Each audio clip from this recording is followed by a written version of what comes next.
పారిపోయిన దొంగ. వీధి తలుపు చప్పుడు కావడంతో వంటగదిలో ఉన్న రమ వచ్చి తలుపు తీసింది. ఆ సరికే బాగా చీకటి పడింది. అవతల ఉన్న మనిషి ఆమెను తోసుకుని లోపలికి వచ్చి చప్పున తలుపు మూసి, అరిచావంటే పీక నులిమేస్తాను, అన్నిటికీ తెగించాను, ఖైదులో నుంచి పారిపోయి వస్తున్నాను అన్నాడు కరుకుగా. వీధి వెంట నలుగురు మనుషులు పరిగెత్తిన శబ్దం అయింది. వాళ్లు దొంగను తరుముకుంటూ వస్తున్న రక్షక భటులు. వాళ్లను దూరం కానిచ్చి రమ నవ్వుతూ, చెరసాలలో సుఖంగా కాలం గడపక ఏం బావుకుందామని పారిపోయి వచ్చావు అని దొంగను అడిగింది. దొంగ కోపంగా, ఆ విషయం నీకు అనవసరం, ఇంట్లో ఇంకా ఎవరున్నారు అని అడిగాడు.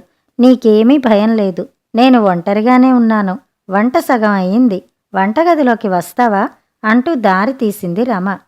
దొంగ ఆమె వెనకనే వంటగదిలోకి వెళ్ళి ఆమె వేసిన పీట మీద కూర్చున్నాడు. రమ వంకాయలు తరుగుతూ కళ్ళనీళ్లు పెట్టుకుని కొంగుతో తుడుచుకున్నది. నేను నిన్నేమీ చెయ్యలేదే, ఎందుకు కన్నీళ్ళు అని దొంగ అడిగాడు. నిన్ను చూస్తే మా అన్న గుర్తుకు వచ్చాడు. వాడు ఆవేశంలో ఎవరినో కొట్టి ఖైదు అయ్యాడు. అయితే ఒక రాత్రి నీలాగే పారిపోయి వచ్చాడు. వచ్చిన క్షణం నుంచి వాడికి శాంతి లేదు, నిద్ర లేదు, అన్నహితవు లేదు. ఇల్లు కదలాలంటే భయం, బయట ఏ చప్పుడు వినిపించినా రక్షక భటులు వస్తున్నారని భయం. పిచ్చివాడిలా తయారయ్యాడు. శిక్ష పూర్తిగా అనుభవించి వస్తే ఇలాంటి భయాలు ఉండవు. ధైర్యంగా కొత్త జీవితం ఆరంభించవచ్చును. ఆ మాట నేను చెప్పాను, వాడు వినలేదు. 10 రోజుల పాటు ఇంట్లోనే అజ్ఞాతవాసం చేశాడు. 10వ రోజు రాత్రి హఠాత్తుగా రక్షక భటులు వచ్చారు. భయంతో ఆలోచించకుండా మేడ మీద నుంచి దూకేసి దెబ్బలు తగిలి 2 రోజుల అనంతరం చచ్చిపోయాడు అంటూ రమ కథ ముగించింది. దొంగ ఆమెను చూసి జాలిపడుతూ, గొంతు తగ్గించు, ఎవరైనా రాగలరు అన్నాడు. వంట అయింది, భోజనం చేస్తావా అన్నది రమ. దొంగకు తినాలనే ఉంది గాని సందేహించాడు.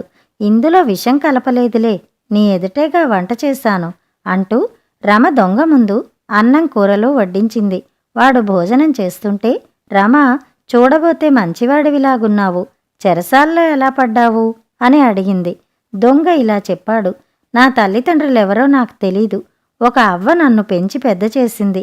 నన్ను గారాబంగా పెంచడానికి తాను అష్టకష్టాలు పడింది. ఆమె పోయాక నా కష్టాలు ప్రారంభమయ్యాయి. నాకు చదువు లేదు. మా పల్లెలో పని లేక పట్నం వచ్చాను. ఏ పని ఇచ్చినవారు లేరు. 4 రోజులు తిండి లేదు. ఆకలి బాధకు తాళలేక ఒక వ్యాపారస్తుడి చేతిలో ఉన్న సంచి లాక్కుని పారిపోయి పట్టుపడ్డాను. 2 నెలల శిక్ష పడింది. అలా నా పాపం, మరి ఇప్పుడు పారిపోయేందుకు వచ్చావు అని రమ అతన్ని అడిగింది. అక్కడ అడ్డమైన చాకరీ చెయ్యాలి, పెద్ద ఎత్తున వంటలు చెయ్యాలి, తోటపని చూడాలి, బట్టలు పిండాలి, చాపలు దుప్పట్లు నేయాలి, బట్టలు కుట్టాలి, ఇలా ఎన్నో రకాల పనులు. అవన్నీ చేసే ఓపిక నాకు లేదు అన్నాడు దొంగ విసుక్కుంటూ.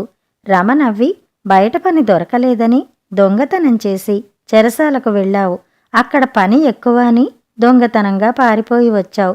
ఇప్పుడేం చేస్తావు అని అడిగింది. దొంగ జవాబు చెప్పలేక తలదించుకున్నాడు. రమ మళ్ళీ ఇలా అంది.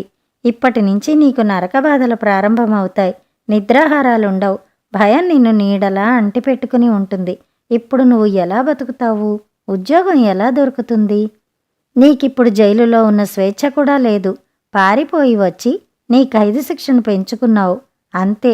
ఆ చెరసాలలోనే ఏ వంటలు చెయ్యడంలోనో, బట్టలు కుట్టడంలోనో, దుప్పట్లు నెయ్యడంలోనో, తోట పనిలోనో ప్రావీణ్యం సంపాదించి ఉంటే విడుదల అయి వచ్చాక నీ బతుకు నువ్వు స్వతంత్రంగా గౌరవంగా బతికే మార్గం దొరికేది. అక్కడ నీకు శిక్షతో పాటు ఏదో వృత్తిలో శిక్షణ కూడా దొరుకుతుంది. నువ్వు చాలా తెలివి తక్కువ పని చేశావు, పారిపోయి వచ్చావు. దొంగకు కళ్ళు తెరుచుకున్నాయి. అతను తాను చేసిన పొరపాటు గ్రహించాడు. నిజమే, పొరపాటు జరిగిపోయింది.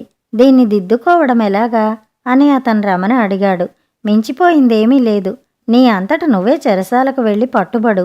అలా చేస్తే నిన్ను దండించరు. కొద్దిగా నీ శిక్ష పెరగవచ్చు. పని నేర్చుకోవడానికి అది మంచిదే అన్నది రమ. దొంగ సంతోషంగా, సొంత చెల్లెల్లాగా మంచి సలహా చెప్పావు, నీ రుణం తీర్చుకోలేను, వస్తా అని వెళ్ళిపోయాడు. దొంగ వెళ్ళిన కొంతసేపటికి మళ్లీ తలుపు చప్పుడు వినిపించింది. ఈసారి వచ్చినవాడు రమ తండ్రి.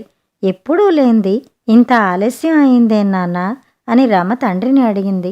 చెరసాల నుంచి ఒక దొంగ పారిపోయాడు. అందుకే ఆలస్యం అయింది అన్నాడు తండ్రి. ఆయన చెరసాల అధికారి. మీరు ఖైదీలను చూసే తీరు అలా ఉంటుంది. చెరసాలలు కేవలము ఖైదీలను శిక్షించడానికే కాదు, వాళ్లలో పరివర్తన కలిగించేవిగా కూడా ఉండాలి. మీ చెరసాల నుంచి పారిపోయిన దొంగ మన ఇంటికే వచ్చాడు. నేను ఆ దొంగలో ఉన్న దొంగను పారదోలాను. అందుకోసం ఒక అన్నయ్యను కూడా కల్పించాను అంటూ రమ జరిగిందంతా చెప్పింది.